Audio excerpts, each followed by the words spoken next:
Hello, j'espère que vous allez bien. Je vous retrouve aujourd'hui pour une nouvelle vidéo recette avec un fruit de saison que j'adore, la fraise. On va commencer par réaliser le molly cake, la base de notre gâteau.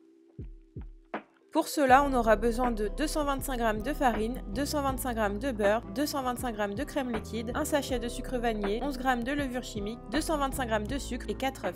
Dans un premier temps, on va préparer le moule. Pour cela, on va le beurrer et placer au-dessus du papier cuisson. Pour que ce soit plus simple à placer, coupez chaque côté et rentrez le papier à l'intérieur du moule, puis mettez-le de côté. Dans la cuve d'un robot, placez tous les ingrédients, donc la farine, la levure, le sucre vanillé, la crème liquide, le beurre et les 4 œufs.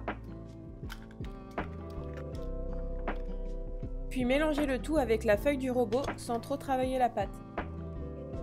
Si le beurre a du mal à s'incorporer, vous pouvez utiliser un chalumeau pour faire chauffer légèrement la cuve.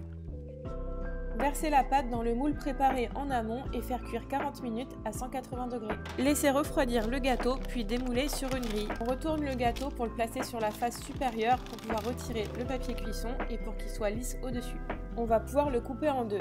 Pour cela, on va commencer par pré-couper les 4 coins, puis avec un grand couteau, on va couper le gâteau en deux en essayant d'être le plus droit possible. S'il n'est pas très droit, on peut recouper un peu l'intérieur. Ensuite, on va venir imbiber les deux faces du gâteau avec du sirop. Donc moi, j'ai utilisé un sirop que j'ai fait maison. Pour le réaliser, vous faites juste chauffer un temps pour temps d'eau et de sucre, puis quand c'est bien mélangé, on verse dans une bouteille avec des gousses de vanille. À l'aide d'un pinceau, on va venir imbiber le gâteau en insistant surtout sur les coins. Puis on peut parer les bords du gâteau pour qu'il soit bien droit. On réserve pour la suite de la recette. Deuxième étape, on va venir couper les fraises. J'ai utilisé 250 g de fraises pour l'intérieur et environ 50 g pour la déco. On va venir couper en petits dés les 250 g de fraises qui iront à l'intérieur du gâteau. Troisième étape, on va réaliser la chantilly mascarpone. On aura besoin de 200 g de mascarpone, 300 g de crème liquide entière et 30 g de sucre glace. On place tous les ingrédients dans la cuve d'un robot, puis on va monter tout ça en chantilly.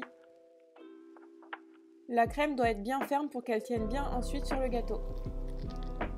J'ai utilisé une douille à bûche pour avoir une jolie déco. On met un tiers de crème dans la poche à douille et on réserve le reste pour la suite. On va pouvoir passer à la dernière étape, le montage.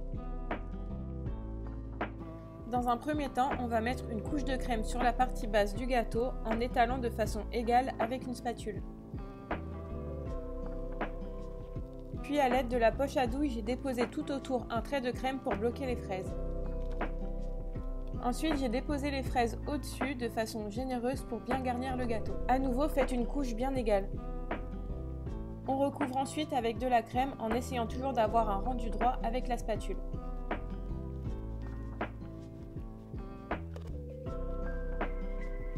On place par-dessus l'autre moitié du gâteau en appuyant légèrement. Pour finir, avec le reste de crème, on recouvre le gâteau en commençant par les côtés pour bien remplir de crème. Puis on recouvre le dessus pour ne plus voir le gâteau. Avec la poche à douille, je suis venue décorer le gâteau tout autour, donc j'ai essayé de faire des petites vagues pour faire un effet sympa. Pour avoir cet effet, je soulève un peu la poche à douille, puis je reviens vers l'avant et je repars vers l'arrière et je recommence. Pour finir, je suis venue déposer 3 fraises entières au milieu et 2 fraises coupées en deux sur les côtés. Et voilà, un joli gâteau parfait pour les anniversaires. C'est une recette qu'on peut vraiment adapter avec n'importe quel fruit et c'est ma recette fétiche pour les anniversaires de mes amis. Dites-moi en commentaire si la recette vous a plu et quelle recette vous voulez voir sur ma chaîne. Et restez encore un peu, j'ai une astuce pour vous.